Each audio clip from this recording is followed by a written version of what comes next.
When we start, please feel free to introduce yourself for everyone watching later on. I'm Professor Russell Jeung. I teach at San Francisco State University in Asian American Studies, and I am co-founder of Stop AAPI Hate. All right, thank you so much, Dr. Jeung.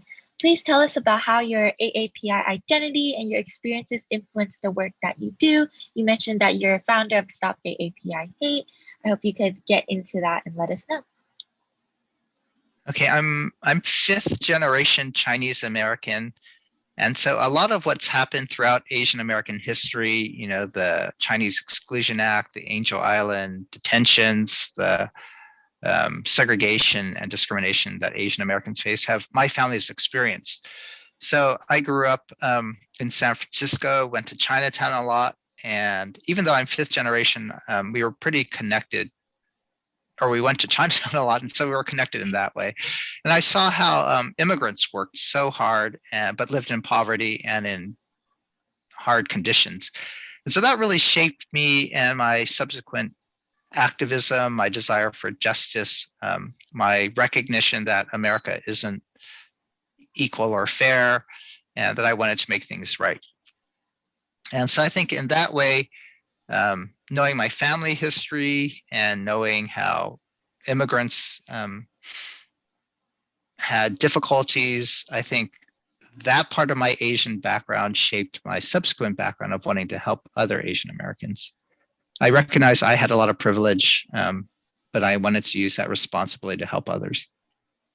Oh, that is very great, Dr. Jeung. You know how due to the increase in anti-Asian hate and discrimination going on as of recently due to the COVID-19 pandemic, is there any changes in the work that you do as a result of that?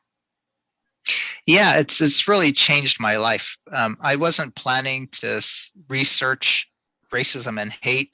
I wasn't planning to lead a coalition.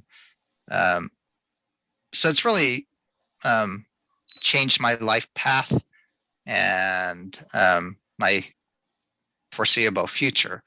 So before the pandemic, I was teaching classes on Asian Americans and environmental justice. I was thinking about doing projects with Chinatown SROs and helping the built environment of San Francisco Chinatown. But then early in January 2020, I noticed how much racism against Asian Americans was showing up in news accounts, and I began to track it. And then recognizing the trend, we wanted to document the racism. And then we realized, wow, this racism, this discrimination against Asians is really widespread. It's from every nation, every state. And so we issued a couple of reports and got more and more attention. And then, it lasted the whole year. And then we had the COVID, and with the Atlanta and Indianapolis shootings, that really propelled concern and outrage over what's happening. And so Stop API Hate got more attention and more resources. And so it's blown up into what I think is the largest Asian American movement of my lifetime. And I just found out yesterday that the K-pop group's BTS tweet, Stop AAPI Hate, was the most retweeted social media message last year, or this year. Oh. It was this year. So so this is a global movement that we've helped to initiate. And now we want to really continue the movement to make change. And so I feel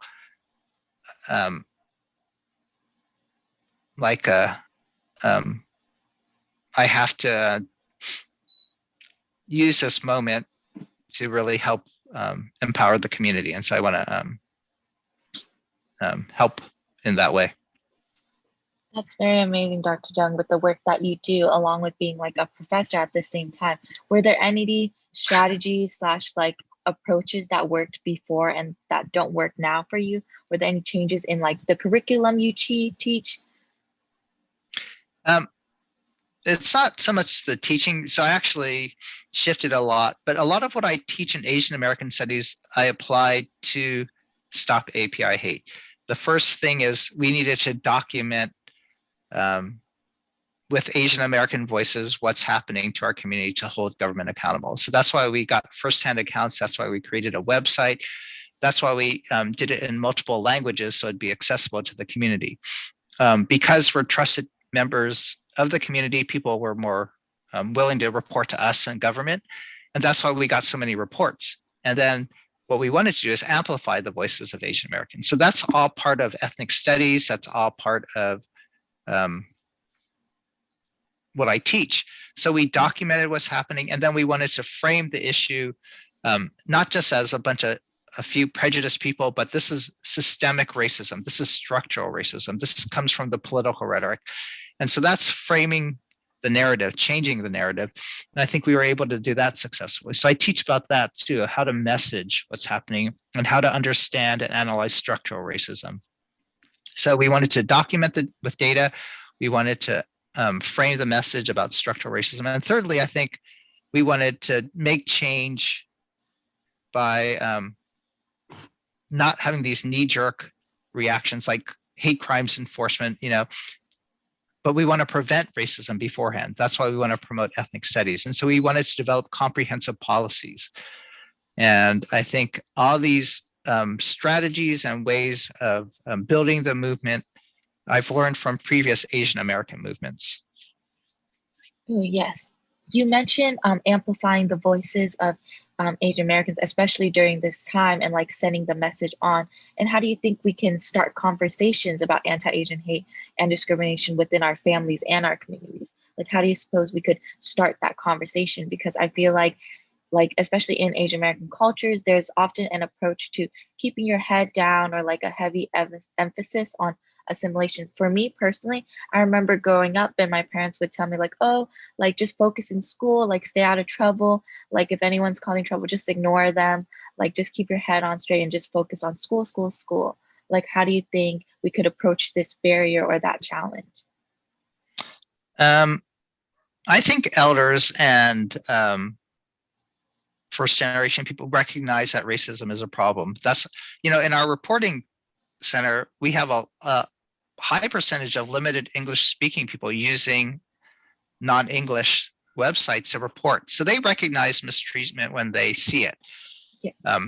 So I don't think it's actually hard for our older generations or immigrant generations to recognize racism. I think they understand mistreatment. I think they know that society is against Asians. So that part of the awareness, that part of the dialogue, I think generations are in agreement. I think what younger generations could, they could talk about, did you see that grandma in the news being attacked? Did you hear about the Atlanta shootings? And that's sort of like news that you can talk about, right? That's just sort of, everybody could agree. We have these observations. America is unfair, especially to Asians. And I think the immigrant generation get that. The second part that's difficult is the different strategies of how to address it, right? So one strategy is, no, there's not much you can do about what other people think about us. There's not much you can do about government policies. So keep your head down, work, and just take care of your family. And that's actually a really valid response. So I want younger generations, first of all, don't try to change your immigrant parents. First, you got to acknowledge that's a really rational, reasonable response. If in all their lives, they recognize that governments are oppressive, that white people are racist, that we're new to this society and don't have that much power, it sort of makes sense then to just focus on what you can control rather than trying to change what's uncontrollable. So I think the more younger people could recognize the way others are adapting valid and fair, then if you could empathize with them, maybe they could empathize with you who are different. But then, so you understand their point of view, and then you say, yeah, but then you share about how it makes you feel. Like, I see what's happening to our elders, and I gotta make it safe for them, right? Yeah. And I think we call this approach is deep empathy. Is that just really trying to understand each other. And the more you try to understand the older perspective, then more ready to hear how you feel. And you don't, again, on the other side, you don't try to lecture or but rather share your heart. And I think, I don't know if it works, but that's the best you can do, is share your feelings. Say, oh, I feel like I got to do something. And so overall, I don't think it's the younger generation's job to change the older generation's mind, but you can share your heart of how you want to do things differently. And then if there's conflicts over what you want to do, then I could give you more recommendations. But rather than trying to change the older generation's mind, just share what you believe and try to understand their point of view. I know that helps. Yeah. No, I think it does. I didn't really see it that way. And a lot of the conversations I've had doing these interviews and talking to like other youth in like my similar circles in school, there's often a lot of talk about the model minority that stereotypes AAPI community as a silent minority. And as we were talking, like what you talked about empathy, I feel like that's very important because I feel like with now the young generations, it's all about like there's often an approach to like lecture rather than approach a conversation as like neutrals instead, and hoping to empathize and understand with each other. So I thought you brought up like a great point, because when I'm talking with my parents personally, I feel like it's like out of love for them. I don't want them to get hurt, and I don't want them to like stay away. So often I'm telling them like, oh, like, you know, it's okay, like just like head home and you'll be okay. But like there's often a part of me that wants them to like also like fight back, but I understand it's in like the capacity in certain situations, like you mentioned with empathy. So I feel like that's very important as well. So similarly, like how do you think we could deconstruct the model minority that stereotypes AAPI communities as a silent minority? Yeah, I think so. We don't want to be silent, but we also want to be heard. And so then, as we're not silent, we could say things in ways that still make us unheard, right? And this is what I'm learning. So, okay, we could go to the extreme from, okay, we're not going to be silent, so we're going to be angry and loud. But it's really hard to hear angry and loud people. And oftentimes, angry, loud people don't get heard.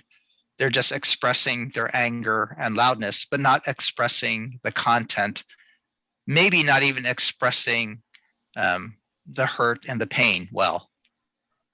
And so for to move away, I mean, the point isn't to move away from being a model minority. The point isn't to just not be silent. The point is, for me, how can we be heard and get our issues addressed well?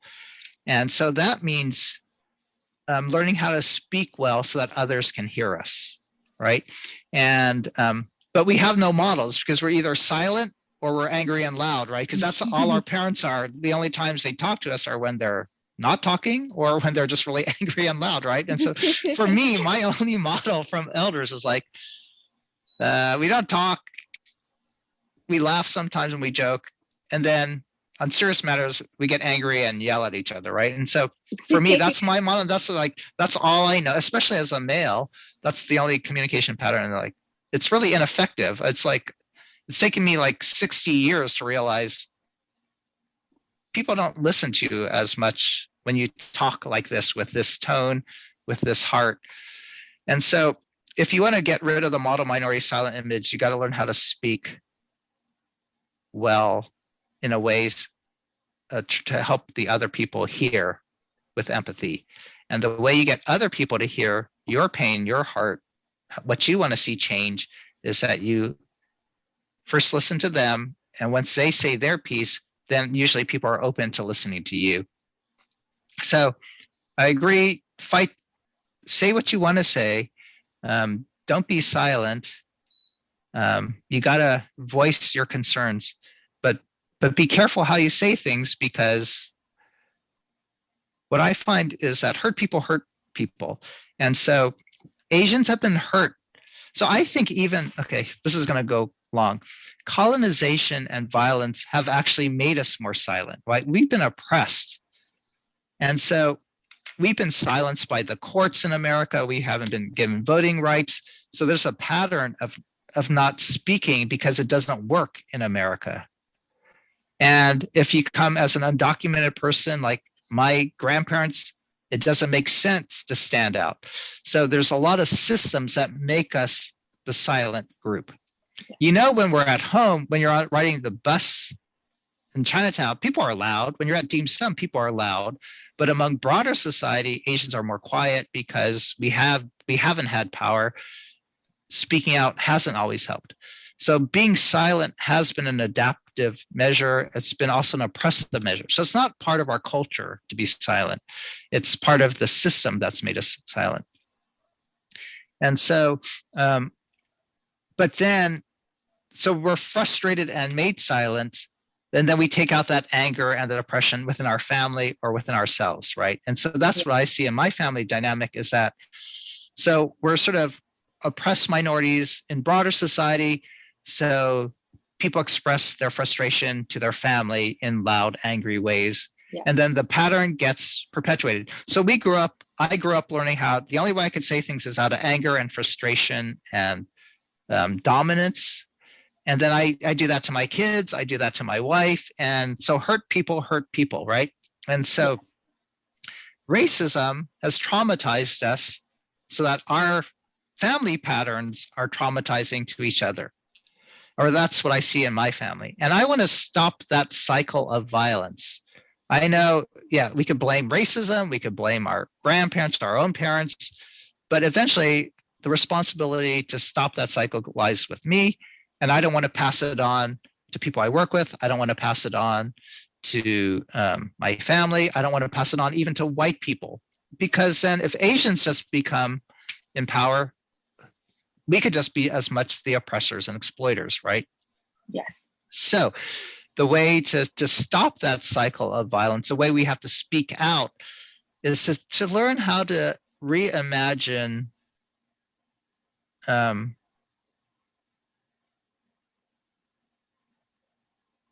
conflict, how we reimagine resistance, that it isn't always fighting back with equal loudness. It isn't always fighting back with equal power. But, you know, in the 60s, they used nonviolent methods. Yes. And so I think that's the way to break the cycle of violence. Asians are going to become just as racist as we experience racism. Or we can internalize that racism, still feel that pain and anger, and then take it out on ourselves. We get depressed, we get anxious, or we take it out on our family. That's how racial trauma works. And so to break that cycle of racist violence, we need to learn nonviolent communication.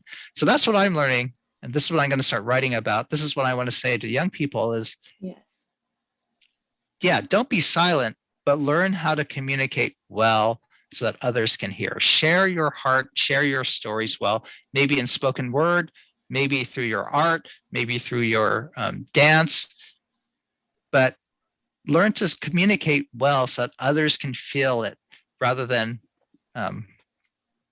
us being violently angry and then perpetuating that racism, that violence. You mentioned earlier right now, you just mentioned like this cycle of violence, like between finding the middle ground between not staying silent, but not reacting too much out of anger.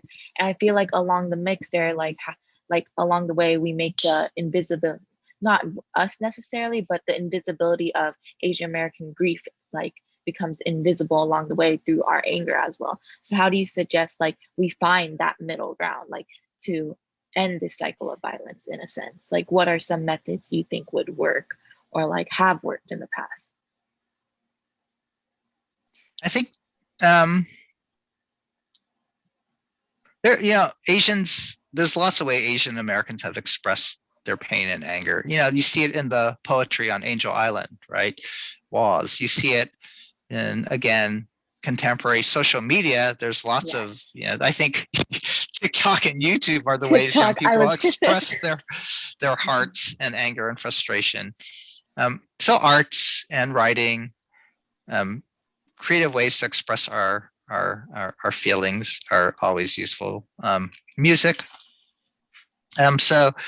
But then you could also take it out in political activism, right? And so we found like people are traumatized when they experience the racism. So they report to Stop API Hate.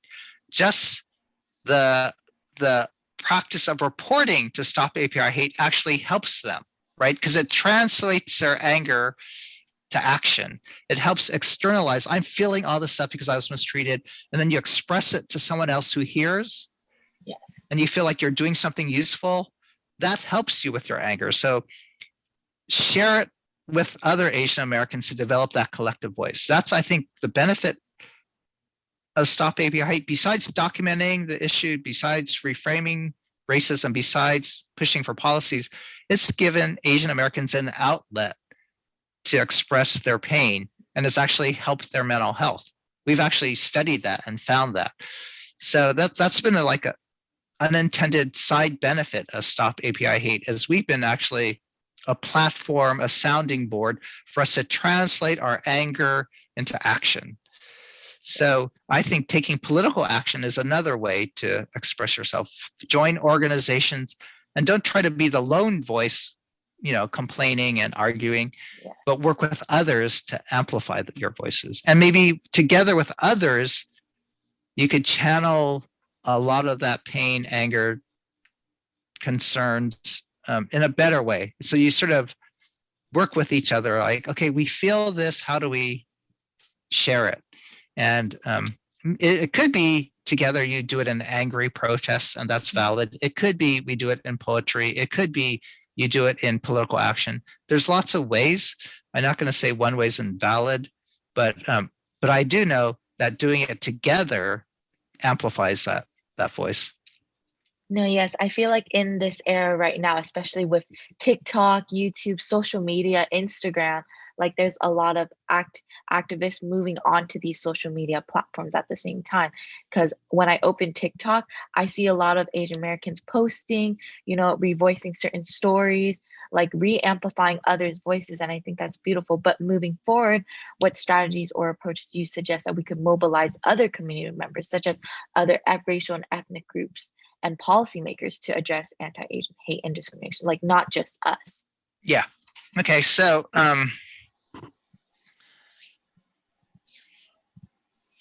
the way we at Stop API Hate doing it is we recognize that we're all in our sort of silos. So the Asian American community tweets out something, everybody retweets it, we all hear the same stuff, but it's we're sort of circulating the complaints among ourselves. But do African Americans know that we have these concerns? Do whites know it? And that's the problem with social media, is that it keeps us in our bubbles, and it has actually algorithms to keep us to hear what we want to hear. So it's hard for other groups to hear our concerns or perspectives. So what we have to do is we recognize racism is a problem against Asian Americans. We know that ethnic studies is a way to learn about our backgrounds, to feel proud about ourselves, but also to build solidarity, to see we have common issues with other people of color, that white people too have been harmed by racism. And ethnic studies is a way to eradicate racism, right? So it makes sense for us to work together to promote ethnic studies. And so we find a political vehicle, an issue and a policy that helps everybody, and we all jump on board on the issue. So that's what we're going to do at Stop API. We're going to elevate ethnic studies as a preventative measure to racism. It's a healing approach to racism. And so it helps Black students, it helps white students. And so our aim is to show how it benefits everybody and to build those coalitions. So that's how we go outside our bubble, is we share, we know we're experiencing the surge of racism. We're pained. We know Asian American kids are bullied in the classroom. We know people don't even know how to say our names, all these microaggressions. And so we share our pain and say, people don't even know about us, right? We're always silent model minority, but they don't know all our contributions. They don't know how we've fought for civil rights. And so as we share this and say, African Americans, we want to learn your story, Latinos, then we could build a coalition. So for me, it's identifying what would help us, seeing how our policies could help others, and then working together to promote those policies. So ethnic studies is one way we could build a coalition, a community of solidarity, all working towards the same end. And I think even white people, again, benefit from it, because ethnic studies helps critical thinking. Ethnic studies gives you cultural competence to relate to a diverse community. The other way we're doing it is like expanding civil rights. So women get harassed on the streets a lot, right? Asian women are being told sexist things and racist things at the same time. We track it, we know it. And so we're proposing this is how we want to address street racism, but we know it's a gender thing. So we could build allies with women's group. We could build allies with other communities of group and say, so we're actually introducing this street harassment legislation through other legislators of color. So it's not being authored by Asian Americans, but it's authored by women of color, right? And so again, we're trying to build those connections, work on common issues that with common solutions. So that's our approach. Yes. It's a win-win for everybody. We're still centering on the Asian American experience, but then we broaden it and make those connections. And so that's how we're doing it. Yeah. So hashtag activism is good, but it's limited in that it keeps us in our silos. It's always you at home, like it's easy. What's harder is to build those coalitions outside of your group, outside of your circle. It takes real, not virtual, but real life conversations to hash out how can we work together. And so I think starting from hashtag activism to real solidarity, I think we build the movement, and then the movement builds policy change, and then is my internet stuck? It was spotty for 1 minute, but you're back. Yes. Yeah. So finding a winnable issue helps build solidarity, and then that solidarity helps win the issue, and then it keeps on building, right? Then as we win more issues and we gain more power and we build more solidarity. So for me, it's both finding policies that work for everybody and building movement are parallel ways to reach justice and equity. No, yes, I agree. I agree with what you said about education and ethnic studies being at the forefront, because just recently, actually, my high school, they just made ethnic studies a requirement to graduate. And before, when I went to high school, it was only US history. And oftentimes, like in my US history class, I've noticed like a lot of disparities, like ignoring a lot of AAPI grief, in a sense, like in my personal experience in the Vietnam War, a lot of what I read in US textbooks were not parallel to what the stories my parents have told me, my grandma has told me, like just passed down to me. So it's very important, I feel like, to have that ethnic studies component so we can see like our own voices like being voiced like back to us, like learning about others' voices as well. So how do you think we should practice allyship with other minority communities? Because you mentioned that when we win, everyone wins in the same time. Like it's connecting with other coalitions, making sure we don't stay in our own circle of conversation. Because in a sense, I also see what you mentioned on social media, like I would see someone repost like stop AAPI hate and a following post that says, if you don't agree with me, feel free to block me. But I feel like that's counterproductive in the sense that once you block these people, they no longer see the conversation they need to see. So how do you suppose we could practice this allyship and maintaining allyship with others that have yet to align with us? Yeah. So it's learning nonviolent communication where we don't block people, right? That cuts off communication. Again, and learning how to say things so that other people could hear us. That's a real skill. So it's easy to just vent, it's easy to post whatever you want to post. It's easy to retweet, but it's hard to think of messaging that other people can hear. That's a real skill. If you could learn that, then you gain power, actually, right? It's actually the voice of powerless is anger and sarcasm. It's, this sort of frustrated, passive aggressive way of communicating. But real power in communication is being able to express what you want so that others could really hear it and also agree with that. So that's superpower, right? And I don't know how to do it, but it sounds good to me if we could build allies in that way by communicating and listening. And it takes time. And so you start with your friends and your classmates. You start with those people closest to you, your family members. Practice on them, because we could try to convince strangers, but it's the people we're closest to who we have the most influence and power over. Yeah. So it's sort of weird that communication is really related to power. This whole thing about racism, this whole discussion is about how do we get power? We feel powerless as model minorities, silent as perpetual foreigners.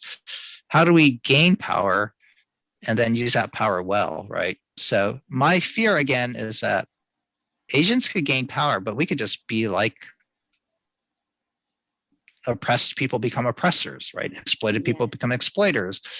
People who block people block other people, right? And so it's just, we got to be different. And so then what we have to do is reimagine what power of communication will we have and how will we use it differently? How will we wield our power differently? No, yes. You mentioned that cycle of violence. And as we were talking, I like started applying it to things I see. And I've never viewed it as a cycle of violence. I didn't think of it as the oppressed becoming the oppressor. And then all things started making sense as we started to talk. So thank you so much, Dr. Jeung. I learned a lot from our interview, but we blew through these questions. So is there anything do you want to add to the end? Like any last words you want to say to whoever is going to be watching later on? And is there an angle or like the main theme of the video series, or is you're going to collect Um, people together? So yes, it's a collection. I've talked to various professors at the same time, various of content creators, students as well, just getting as many stories as we could, basically. it's just a story collection. Mhm. Uh,